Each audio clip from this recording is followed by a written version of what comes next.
आणि यानंतर इतर काही बातम्यांचा आपण आढावा घेऊया। बातमी सोलापूरमधून।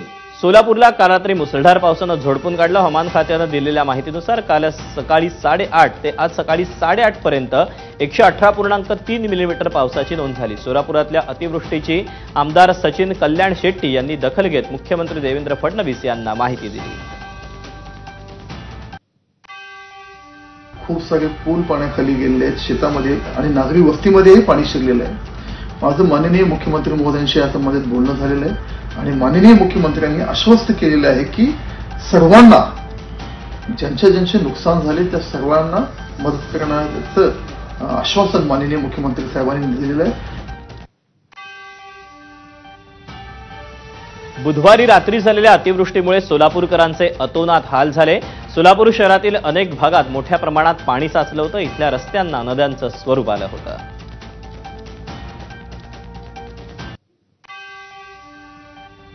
सोलापूर महापालिकेचे आयुक्त सचिन ओंबासे आणि अतिरिक्त आयुक्त संदीप कारंजे यांनी आज मित्रनगर परिसरात जाऊन पाहणी केली। रात्रभर काय स्थिती होती याची माहिती लोकांनी यावेळी दिली। नागरिकांनी संभाव्य धोक्यासंदर्भात तक्रार देखील केली होती, त्याची दखल न घेतल्यानं ही परिस्थिती उद्भवल्याचा आरोप नागरिकांनी केला।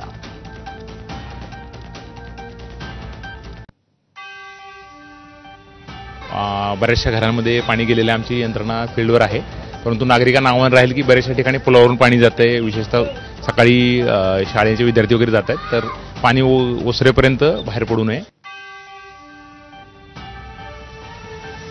सोलापुरात पावसाचा हाहाकार पाहायला मिळतोय। निसर्गाच्या अवकृपेचा सोलापूरकरांना मोठा फटका बसला। वज्रेश्वर नगर भागात वाहनांचं नुकसान झालं। पाणी शिरल्यानं अनेक कार आणि दुचाकीही पाण्याखाली गेल्या। सोलापुरात अतिवृष्टीमुळे महाराष्ट्र उर्दू प्राथमिक शाळेतील 30 वर्षांचे रेकॉर्ड पाण्यात बुडाले।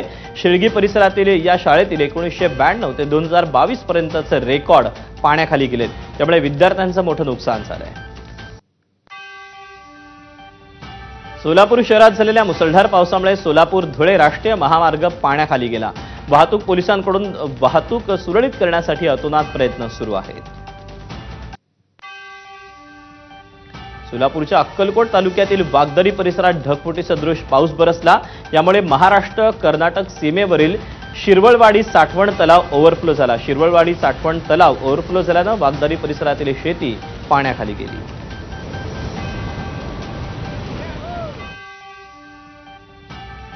अक्कलकोट रोडवरील सादूल पेट्रोल पंप आणि देसाई विडी कारखाना हा देखील पूर्णपणे पाण्याखाली गेला।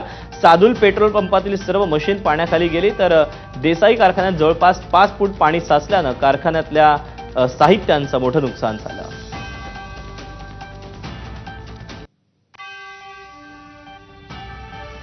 सोलापुरात रात्रभर झालेल्या मुसळधार पावसामुळे शहरातील अनेक भागात पाणी शिरलं। सोलापुरातील 256 गाळा परिसरात पावसाचं पाणी शिरलं। ड्रेनेज चेंबर ओव्हरफ्लो झाल्यानं दुर्गंधीयुक्त पाणी नागरिकांच्या घरात गेलं, त्यामुळे अनेकांना रात्र जागून काढावी लागली। सोलापुरातील 256 गाळा परिसरात नेमकी काय परिस्थिती आहे हे सांगतोय आमचा प्रतिनिधी।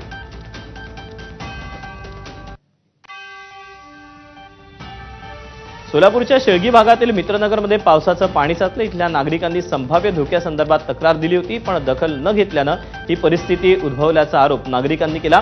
रात्रभर इथे काय परिस्थिती आहे सांगतोय आमचा प्रतिनिधी।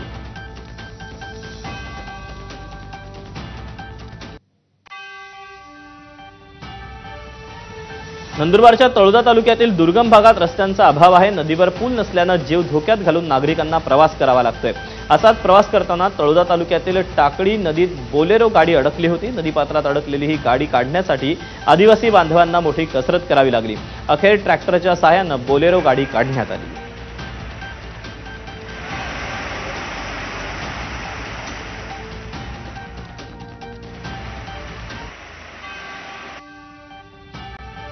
महायुतीमध्ये गणेश नाईक विरुद्ध शिंदेंची शिवसेना असा वाद रंगला।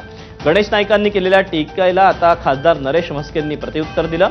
गणेश नाईक रावण स्वतःबद्दलच बोलत असतील, रावणामध्ये असलेले गुण कोणामध्ये हे जगाला माहिती असल्याचा पलटवार नरेश म्हस्केंनी केला। रावण कोणाला म्हणतात? रावण खलनायक का ठरला? रावण खूप राजा होता, रावण महापराक्रमी होता। केवळ एका गोष्टीमुळे तो रावण ठरला। कुठली गोष्ट? त्याने दुसऱ्यांच्या बायका पळवल्या, दुसऱ्यांच्या महिला पळवल्या, सीतामाईचं अपहरण करून लंकेत घेऊन गेले. आता नाईक साहेब जर रावण म्हणत असतील तर मी काय बोलू?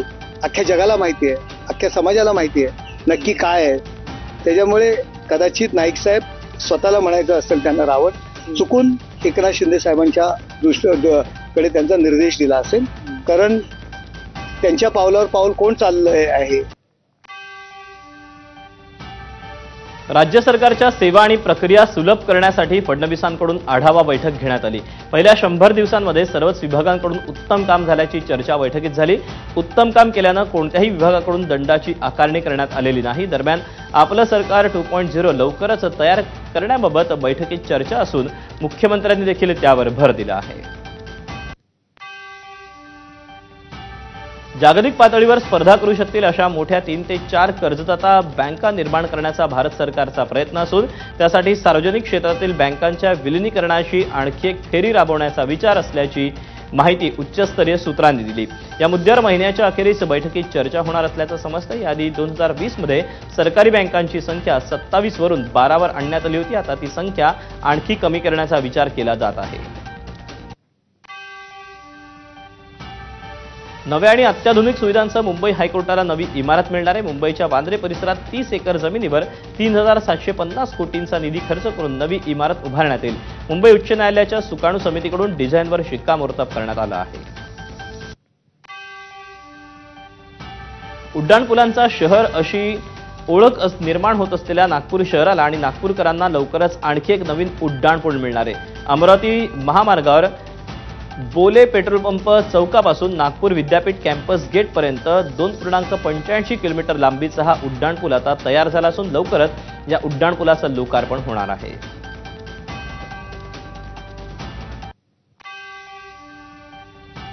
बीडजवळ इमामपूर रोड परिसरात एका 3 वर्षीय चिमुकलीला गळफास दिलेल्या अवस्थेत मृतदेह आढळून आल्यानं एकच खळबळ उडाली. 2 दिवसांपूर्वी याच मुलीच्या वडिलांचा मृतदेह इमामपूर रोड परिसरात गळफास घेतलेल्या अवस्थेत आढळून आला होता. त्यानंतर आता 3 वर्षीय चिमुरडीचा देखील गळफास दिलेल्या अवस्थेत मृतदेह आढळून आला. तपासणी लागणं तपास करायला पाहिजे. सगळं काय जे आहे ते पोलीसवाल्यांनी जे आहे ते सगळं ओरिजिनल काढायला पाहिजे. याआधी काही भांडणं वगैरे काही झालं? भांडणं तर आतापर्यंत आमची कोणासोबतच नव्हती. अशा एवढ्या टोकापर्यंत कोणासंग भांडणं नव्हती, दुश्मन नव्हती. चाललं थोडंफार असले कोणासंग, पण एवढं कोणासंग काहीच नव्हतं. राम मस्त चांगला होता, कधी वाटलंच नाही असं करीन. ते शेतात जात होता, काम पिम करीत होता, कुठं कोणात राहत नव्हता, म्हणजे काही नव्हता, फाट्या येत नव्हता, काही नव्हता विषय. सगळे आज दुःख झाले सगळ्या गावाला. ते मुलगी बी अशी आज भेटली, आढळून आली रामगडात. तिथं असं व्हायला नाही पाहिजे. आज रोजी सदर मुलीचाही गळफास घेतलेल्या अवस्थेमध्ये मृतदेह आपल्या रामगड परिसरामध्ये आढळून आलेला आहे आणि ते पुढील कार्यवाहीसाठी मृतदेह पाठवण्यात आलेला आहे. अधिक तपास सुरू आहे. बीडमध्ये एका 7 महिन्यांच्या मुलीच्या घशात चॉकलेट अडकून दुर्दैवी मृत्यू झाला. या चिमुरडीचा मृतदेह कुशीत घेऊन नातेवाईकांनी जिल्हा रुग्णालय गाठलं. मात्र या घटनेत चिमुकलीचा अंत झाला. छत्रपती संभाजीनगरमध्ये मुलींची छेड काढून व्हिडिओ करणं चांगलंच महागात पडलं. मुलींना त्रास देऊन व्हिडिओ इंस्टाग्रामवर पोस्ट करणाऱ्या समीर शेख सलीमला अटक करण्यात आली. छेडछाड केल्याप्रकरणी छावणी पोलीस ठाण्यात गुन्हा दाखल करण्यात आला. दरम्यान मुलींना घाबरवणाऱ्या बाईक रायडरनं पोलीस कारवाई होताच माफी मागितली. मेरा नाम समीर शेख है, मैं सोशल मीडिया इन्फ्लुएंसर हूँ. इंस्टाग्राम पर मैं रील्स बनाता हूँ. मेरा कंटेंट स्पोर्ट्स बाइक का रहता. मैं एक इस रील बना रहा था एमजीएम कॉलेज के अंदर. वहाँ पर मैं गाड़ी को रेस किया, उससे 2 लड़की डर गई. डरने के बाद मेरे पे गुना दाखिल हुआ. तो मैं तमाम लोगों से रिक्वेस्ट करूंगा कि ऐसी हरकत कोई ना करे, किसी से आपकी वजह से किसी को तकलीफ पहुंचे. और एज अ बाइकर मैं कहना चाहूँगा कि मेरे से एक मिस्टेक हो गई, आप वो मिस्टेक ना करें और मैं सबसे माफ़ी चाहता हूँ. I am so sorry. Pune जिल्हा परिषदेचे माजी अध्यक्ष देवराम लांडे यांच्या वाढदिवसानिमित्त जुन्नरमध्ये काढलेल्या मिरवणुकीच्या दरम्यान डीजेच्या गाडीचा ब्रेक फेल झाला. ब्रेक फेल झालेल्या गाडीनं ढोल पथकातील 7 जणांना चिरडलं. यात एका व्यक्तीचा मृत्यू झाला असून 6 जण गंभीर जखमी आहेत. या प्रकरणी पोलिसांनी 4 जणांवर गुन्हा दाखल करत पुणे जिल्हा परिषदेचे माजी अध्यक्ष देवराम लांडे आणि चालकाला अटक केली आहे. सदर गुन्ह्यामध्ये 4 आरोपी आहेत. त्या 4 आरोपीपैकी जे मुख्य आरोपी आहेत आयोजक देवराम सखाराम लांडे व त्याच्यासोबत आणखी एक आरोपी आहे जो विजेच्या गाडीचा चालक होता. यांना या गुन्ह्यामध्ये अटक करण्यात आलेली आहे. मुंबईत पुन्हा बॉम्बस्फोटाची धमकी देण्यात आली. हेल्पलाईन 112 वर अज्ञाताचा कॉल आला. यावेळी अज्ञातानं मुंबईच्या समुद्रात बॉम्बस्फोट होणार असल्याची धमकी दिली. धमकी येताच मुंबई पोलीस सतर्क झाले. अज्ञात या कॉल करणाऱ्याचा मुंबई पोलिसांकडून शोध घेतला जातोय. मुंबईतील शिवडीवरून अटल सेतूकडे जाणाऱ्या रस्त्यावर मोठा खड्डा पडला. हा खड्डा 10 ते 15 फुटांचा असल्याची माहिती समोर येते. त्यामुळे वाहन चालकांना अडचण येत असून पोलिसांनी या ठिकाणी बॅरिकेडिंग केलं आहे.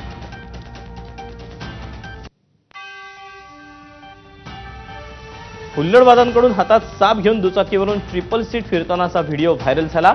साताऱ्यातील वायसी कॉलेज परिसरात हे तरुण हुल्लडबाजी करत होते. कॉलेजचा परिसर असल्याने या परिसरात तरुणींची देखील मोठी गर्दी असते. त्यामुळे खोडसाळपणाने हा प्रकार करण्यात आला. सातारा शहर पोलीस सध्या या हुल्लडबाजांचा शोध घेत आहेत.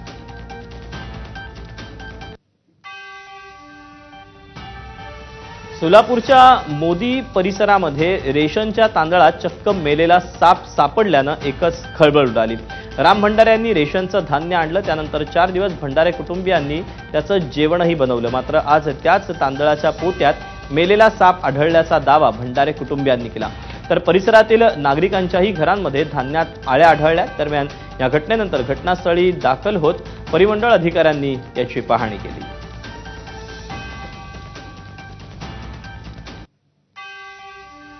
मालाडच्या चिंचोली बंदर परिसरात गुरुकृपा बार बाहेर एका तरुणाची हत्या झाल्याची धक्कादायक घटना घडली.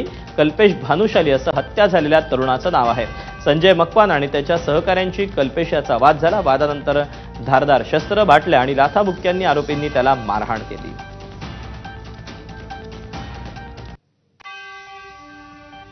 आतापर्यंत एका आरोपीला आपण ताब्यात घेतलेला आहे आणि इतर जे 3 आरोपी आहेत ते निष्पन्न झालेले आहेत आणि त्यांचा शोध पोलीस घेत आहेत. वाशिमच्या कारंजा शहरातील मेमन कॉलनीत राहणाऱ्या एका शिक्षक दाम्पत्याच्या घरी दिवसाढवळ्यात दरोड्याचा प्रयत्न करण्यात आला. मात्र शेजारच्या महिलेचा हा प्रकार लक्षात येताच त्यांनी आरडाओरडा केल्यानं दरोड्याचा प्रयत्न फसला. मात्र दरोडेखोरांनी आरडाओरडा करणाऱ्या महिलेवर शस्त्रानं हल्ला करण्याचा प्रयत्न केला. मात्र सुदैवानं महिलेला कुठलीही हानी झाली नसून पोलीस या घटनेचा अधिक तपास करत आहेत.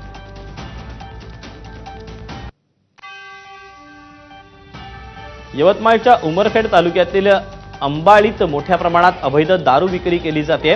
त्यामुळे संतप्त महिलांनी जिल्हा पोलीस अधीक्षक कार्यालयावर धडक मोर्चा काढत तात्काळ दारूबंदी करण्याची मागणी केली.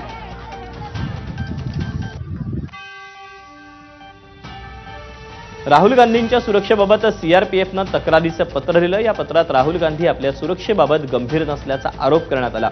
राहुल गांधी सुरक्षेचे प्रोटोकॉल पाळत नसल्याची तक्रार या पत्रात करण्यात आली. तसंच राहुल गांधींना Z+ सुरक्षा आहे, मात्र ते कायदा पाळत नसल्याचा आरोप करण्यात आला. तर प्रोटोकॉलचं उल्लंघन करत न कळवता परदेश दौरा केल्याची तक्रारही राहुल गांधी आणि मल्लिकार्जुन खरगेंना लिहिलेल्या पत्रात करण्यात आली आहे.